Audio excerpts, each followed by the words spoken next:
Reese.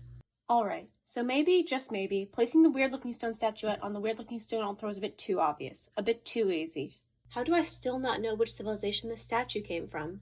And where the altar came from, for that matter? I've completed 99.25% of the game. There's no way I haven't found all the civilizations yet. The developers couldn't have made a civilization in 0.75%. Even if they could, there's no way I'd miss the exact 0.75% they shoved that civilization into, but managed to find everything else. What am I missing? I pull out my notebook and flip to my architecture notes. Still no perfect matches for the altar, just like the last time I checked. I flipped to one of the pages that I dedicated to guesses back when I started the game. Now, most of the guesses have check marks next to them or are crossed out with notes explaining where I went wrong. Considering that I made some of these guesses when I first started the game, more of them ended up being correct than I expected. The altar is probably from a historical period that I haven't pinpointed yet. I wrote this back when I still had holes in my timeline, but I still don't have a better guess, so we'll go with that. Now for the weird statuette. I open my bag and stare at it.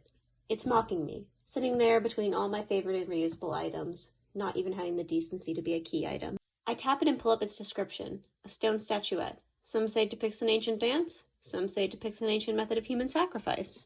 I doubt it, unless that method includes dancing. Still no help. I close my bag and open up my journal, flipping to the first note I made on it. It's probably a trinket meant for tourists.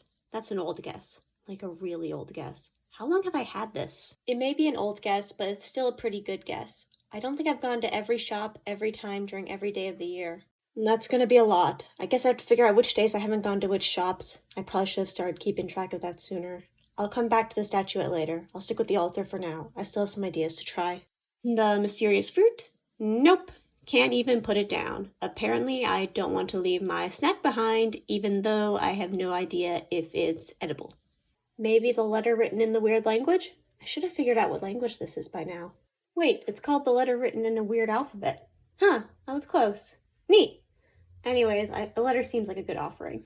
Should I even be trying to find an offering? It's an ancient altar with nothing on it. Logic states it needs an offering, and all the other altars needed an offering in some way, so it probably needs an offering. Time to try the letter written in a weird alphabet.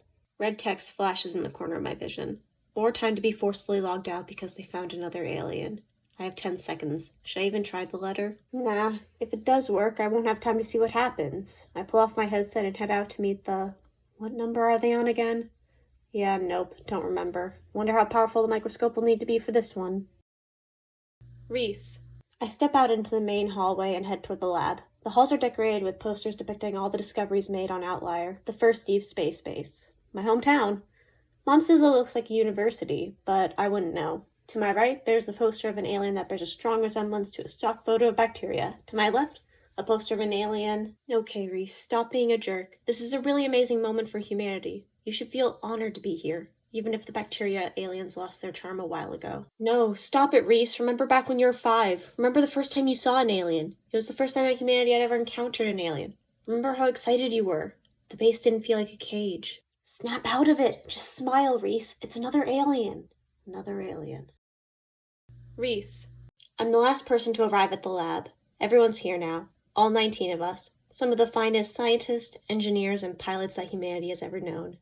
And me. Reese! Mom calls out. I follow her voice to the center of the room where they keep the aquatic tank. But calling it a tank feels a bit generous. It's about the size and shape of a thermos. I've been told that there are other tanks stored near the center of the room for different sizes and habitats, but we've never used them.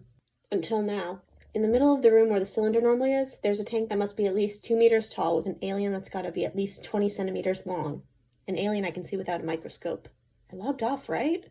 Mom's eyes are glued to the tank, practically sparkling at the sight of an alien this big. I have the same brown eyes, but I doubt anyone would describe them as sparkling. Just like I have the same strawberry blonde hair, same freckles, same slender build, and same close to average height. I already look like a hollow clone of her at the ripe old age of 17. About the age everyone else on this base started the grueling training for the deep space missions, just for the chance to be on this base. Isn't she amazing? Mom asks. Amazing, I agree. The alien is kinda cute. She almost looks like a seal. A small, dark blue seal. Actually, she looks more like a seal plushie than an actual seal. She almost looks cartoonish. Her tail and flippers are rounded the same way a doodle's would be. And she doesn't have a neck. Or a face. Maybe she just doesn't have a head. Either way, she doesn't appear to have eyes, a nose, or a mouth. This is a disturbing line of thought. Let's move on. The seal plushie alien has a fluffy back, or at least a particularly fluffy back. The rest of her could be covered in really short fur, and probably is considering how round and soft she looks. And that blue skin would be odd. but it's hard to tell since she's in a tank. Stuck in a tank. How did you find this one? I ask.